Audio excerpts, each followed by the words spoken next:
Hello guys, nandito ako sa Pasukin, Ilocos Norte. Meron akong dito business dito na gagawin. So inaantok na ako kasi ang haba ng biyahe ko from Cavite to Pasukin. Umalis kami ng ano yun, 10 PM. Dumating kami rito ng oras na. Parang 9:28 na. Dire-diretsong drive 'yun. So, pampatanggal ng antok, mag-shortcasting ako dito. Nakakita ko ng isang spot oh, ganda. Oh, pampatanggal lang ng antok, nakakaantok. So, gamit tayo ng ultralight. Breaking Yuri tsaka Swan Rivera 702 ultralight. So, magta-try ako para mawala antok, kakaantok. Grabe. So, hindi naman ako nag-expect na makahuli, pero ito try natin. Malay mo makahuli. Saka pampatanggal antok na rin. Ayan. Pinarado ko muna yung sasakyan ko. Diyan. Sama ko yung asawa ko. Nakakaantok kasi kaysa matulog ako. Baka mapahaba yung tulog ko. Kasi dire-diretsong biyahe kami. Simula 8 simula 10, 11, 12, 1, 2, 3, 4, 5, 6, 7, 8, 9. Parang 12 hours na ako nagdadrive. So ngayon gusto kong magpawala ng antok, mag-shortcasting ako. Hindi ko alam kung may mahuhuli dito, pero ganda ng spot oh. Sobrang ganda ng spot. Meron kasi akong client sa Pagudpod. Magkakabit kami ng headboard. So yan, i-try ko kung may kakagat dito. So hindi na, ang dala kong pain yung ginawa kong tengkara. Yung guys, tengkara. Tapos meron akong mga Mino at saka Birking Polaris. So ito-try ko muna yung tengkara. Yan,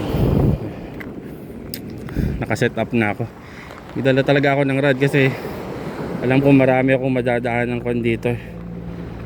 Alam ko marami akong madadaan ng tawag dito, dagat dito.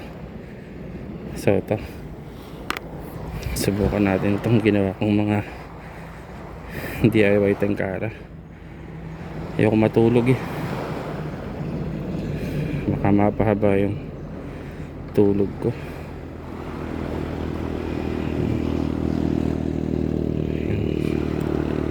So hirap ipasok walang butas to. Tawag to, walang butas yung jig head, aray. Ito na lang.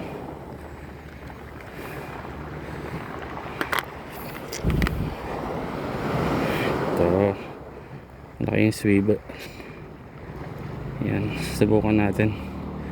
Ito alam ko 3.5 grams. Subukan natin kung may kakagat.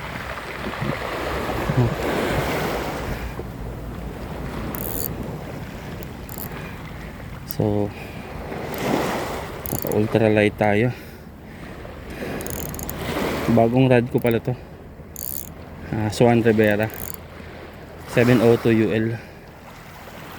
So yun, try tayo mag-cast. Sana bago ako masabit. Ay, lapit naman nun.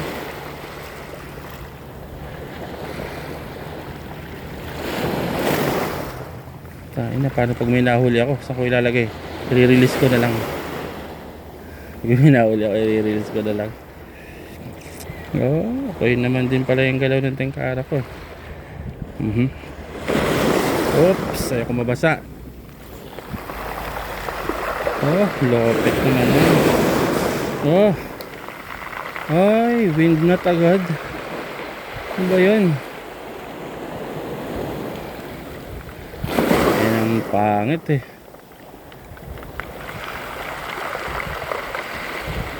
Hindi naman malakas ang hangin eh. Nag-wind na tagad ako.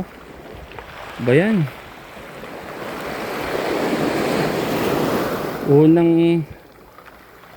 Unang hagis. Buhol agad. Palpak. Lagi ako nagaganito. Nakakaasar.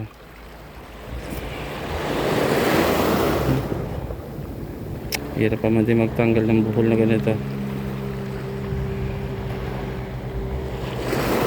Maiksi kasi yung line nito guys. Kung dinala ko na reel ko, maiksi yung naka-spool dito. Kaya ang ginawa ko, nagdugtong ako ng line. May nakita akong may nakita akong line doon sa bahay. Hindi ko alam kung anong manipis siya, pero hindi ko alam kung anong siya, anong LB siya. Siguro dahil kaya nagbubuhol, baka makapal. Sanggaan pa ng ko. Bukan ko ulit. Hindi makas ng mahaba eh. So, bagay. Light lang kasi to, kaya buhol-buhol na naman oh. Ang daming buhol oh. Kakaasar. Tatanggalin ko na yung extra line na yun. Nagbubuhol siya oh.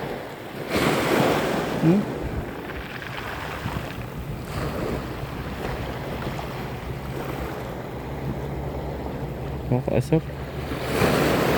Tanggal antok ko talaga dito.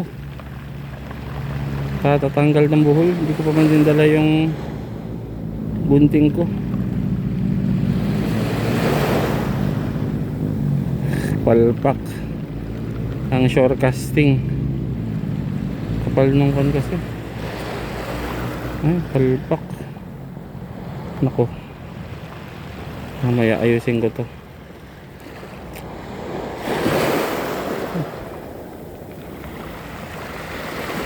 Buhol. Yan ang kapal ng line.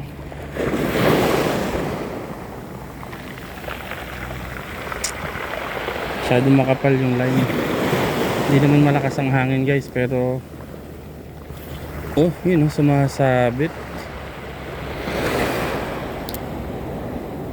Wala. Palpak. Hindi ako mapagkas ng mahaba. Puro